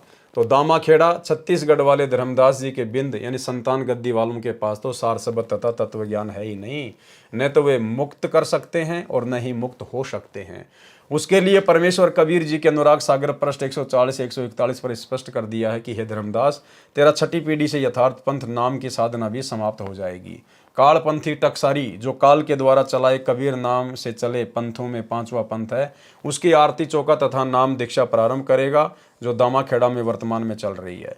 फिर पृष्ठ 137 कबीर वाणी पर पंक्ति नंबर 19 में यह भी स्पष्ट कर दिया है कि मैंने यानी कबीर परमेश्वर जी ने 33 अरब ज्ञान बोला है, परंतु तत्व ज्ञान मूल ज्ञान गुप्त ही रखा है। यह तो उसी समय खोलना है जब कलयुग का पिछला चरण चलेगा यानी वर्तमान समय। 33 अरब ज्ञान हम भाखा, मूल ज्ञान गुप्त हम राखा। काल वाले कबीर पंथ के जीव कहाँ जाएंगे? द्वादश पंथ अनशन के भाई, जीव बोध अपने लोक ले जाई। द्वादश पंथ में पुरुष नहीं आवे, जीव अंश में जाई समावे। भावार्थ, 12 पंथ काल अंश के चलेंगे। वे जीवों को गलत ज्ञान देकर अपने अपने लोकों में ले जाएंगे। सतलोक नहीं जा सकते, ये ऊपर स्पष्ट हो चुका है। पृष्ठ 138 से 156 तक दामाखेड़ा वालों ने यथार्थवाणी को घुमाकर मिलावट करके बिगाड़ कर ये सिद्ध करने की कोशिश की है कि धर्मदास जी की 42 पीढ़ियों से जीव मुक्त होंगे। वास्तविकता यह है कि परमेश्वर कबीर जी ने बताया था कि तेरी कुल संतान इतनी हो जाएगी। यदि तेरी संतान काल जाल में नहीं फंसेगी तो यह संभव होगा, जो पृष्ठ 138 से 156 पर लिखा है। विचार करें, यदि इन पृष्ठों के ज्ञान को सत्य माने तो पृष्ठ 148 पर पंक्ति नंबर 14 में लिखा है कि 20 दिन और वर्ष 25 इतना कुल में चले संदिशा। भावार्थ, प्रत्येक गद्दी वाला 25 वर्ष और 20 दिन तक गद्दी पर रहेगा। विचार करें, क्या वर्तमान तक 13 पीढ़ी चल चुकी है, इनमें कोई 25 वर्ष 20 दिन गुरु पद पर रहा है? नहीं तो अपने आप वाणी का सिद्ध होता है। यदि काल छठी पीढ़ी वाले को नहीं ठगता तो यह समय सही रहता। कबीर वाणी पृष्ठ 149 पर पीढ़ी नंबर 6 का वर्णन। छठे वंश अंश अधिकारा, ताते काल आनी पेठारा। पुनि आवे पुरुषई सैदानी, तरय कड़िहार तिन्ही के परवानी। 370 7,000 वंश अंश संग उतरे पारा। भावार्थ, ये स्वयं मान रहे हैं कि छठी पीढ़ी में काल घुसपैठ करेगा। फिर कहा है कि पुरुष फिर आवेगा, उनसे पार हुए। विचार करें, वाणी में लिखा है कि अंश वंश उतरे पारा। ये वाणी भविष्य में होने वालों का संकेत नहीं कर रही है। इसका भावार्थ है कि 7370 अंश वंश पार उतर गए। यदि सत्य वाणी होती तो लिखते उतरेंगे पारा। फिर इसी पर पृष्ठ 149 पर पीढ़ी नंबर 4 की वाणी में लिखा है कि 1303 कड़िहार तिनके संग उतरी गयो पारा। भावार्थ है कि 1303 कड़िहार उनके साथ पार उतर गए। ये भी भविष्य का संकेत नहीं है, यह तो भूतकाल यानी बीते समय का ज्ञान है। इसलिए सब वाणी पृष्ठ 138 से 156 तक बनावटी तथा मिलावटी है। पृष्ठ 156 से 160 तक का सारांश। पृष्ठ 156 के नीचे की वाणी तथा पृष्ठ 157, 158, 159, 160 पर परमेश्वर ने स्पष्ट किया है कि जो नौतम सुरती 13वें पंथ से दीक्षा लेकर गुरु मर्यादा में रहकर भक्ति की कमाई करेंगे, वे सत्यलोक में विशेष स्थान पर रहेंगे।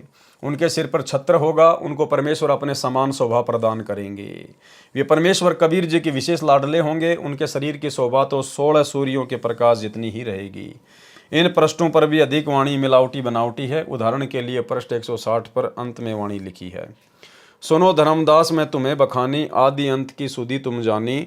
संवत 1569 आवे, सतगुरु चली उड़ीसा जावे। जब लग वंश करे गुरुआई, तब लग धरती धरो नहीं पाई।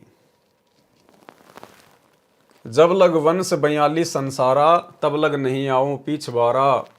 वचन वंश हम 40 बाखा, जग की मुक्ति वचन की शाखा। इन वाणियों में कहा है कि कबीर पुरुष ने कहा था कि संवत 1569 में सतगुरु उड़ीसा जाएगा। इस वाणी से ही स्पष्ट है कि कोई वाणी कहने वाला परमेश्वर कबीर जी से अन्य है, जो कह रहा कि सतगुरु कबीर जी, क्योंकि धर्मदास जी के सतगुरु कबीर परमेश्वर जी थे, संवत 1569 में उड़ीसा जाएंगे। उनके पश्चात जब तक धर्मदास जी के 42 पीढ़ी वाले दीक्षा देते रहेंगे, मैं धरती के ऊपर पैर नहीं रखूंगा, मैं कबीर जी फिर संसार में नहीं आऊँगा। विचार करें, परमेश्वर कबीर जी विक्रमी संवत 1575 सन 1518 को मगर स्थान से सशरीर सतलोक गए थे। वाणी में लिखकर सिद्ध किया है कि विक्रमी संवत 1569 को उड़ीसा से सतलोक चले गए थे। पहली झूठ। दूसरी झूठ, उसके पश्चात यानी संवत 1575 को सतलोक जाने के पश्चात परमेश्वर कबीर जी संत गरीबदास जी को संवत 1784 सन 1727 में फाल्गुन मास की सुधी चांदनी द्वादशी को परमेश्वर कबीर जी मिले। गुरु ज्ञान अमान अडोल अबोल है, सतगुरु शब्द सेरी पिछाणी। दास गरीब कबीर सतगुरु मिले, आन अस्त्यान रोप्या छोड़ानी। अन्य को भी परमेश्वर कबीर जी सतलोक जाने के पश्चात मिले हैं। संत दादू दास जी को मिले, संत घीसा दास जी को मिले, मुझदास रामपाल दास को सन 1997 में, संवत 2054 को फाल्गुन मास सुदी एकम को मिले। इससे स्पष्ट है कि कबीर सागर में काल द्वारा चलाए कबीर पंथ वालों ने बहुत गड़बड़ कर रखी है, परंतु अब भी बहुत कुछ सच्चाई शेष है जो उनकी कुदृष्टि से बच गई। इसकी पूर्ति संत गरीबदास जी द्वारा परमेश्वर कबीर जी ने कराई तथा पुराने कबीर सागर से भी शुद्धियाँ करके यह कबीर सागर का सरलार्थ पुस्तक परमेश्वर कबीर जी की कृपा से मेरे पूज्य गुरुदेव स्वामी राम देवानंद जी के आशीर्वाद से तैयार की गई है। कबीर सागर के अध्याय कबीर वाणी का सारांश संपूर्ण हुआ। सत साहिब। तो भाई और बहनों, आज के वीडियो में केवल इतना ही, क्योंकि आज के वीडियो में गुरुदेव भगवान ने जो धर्मदास जी की वंश गद्दी वाले हैं, जो अपने आप को कबीर पंथी कहते हैं, उन्होंने किस कदर कबीर सागर में मिलावट कर रखी है। जो बातें उनको तत्व ज्ञान के अभाव में समझ में नहीं आई, उन्होंने उनको या तो हटा दिया या उनमें फेरबदल करके अपने समझ के अनुसार मनमाना आचरण करते हुए लिख डाली। तो गुरुदेव भगवान ने उस कबीर सागर को दोबारा से पूरे को शुद्ध किया है और शुद्ध करके फिर परमेश्वर ने अपने कर कमल से ये कबीर सागर का सरलार्थ लिखा है। तो आज की वीडियो में ज़्यादातर जो जानकारी थी वो केवल कबीर पंथ से संबंधित लोगों के लिए थी। हम यथार्थ 13वें कबीर पंथ वालों के लिए ज़्यादा महत्वपूर्ण बातें नहीं थी। लेकिन कल रात्रि 8 बजे जो अगला पार्ट होगा 39 नंबर, उसके अंदर स्वतंत्र कर्मों के विषय में परमेश्वर ने जानकारी दी है। तो कल हम रात्रि 8 बजे लाइव जुड़ेंगे। तब तक गुरुदेव भगवान हम सबको आज्ञा दे, इजाज़त दे, आशीर्वाद दे। बंदी छोड़ सतगुरु रामपाल जी भगवान की जय हो।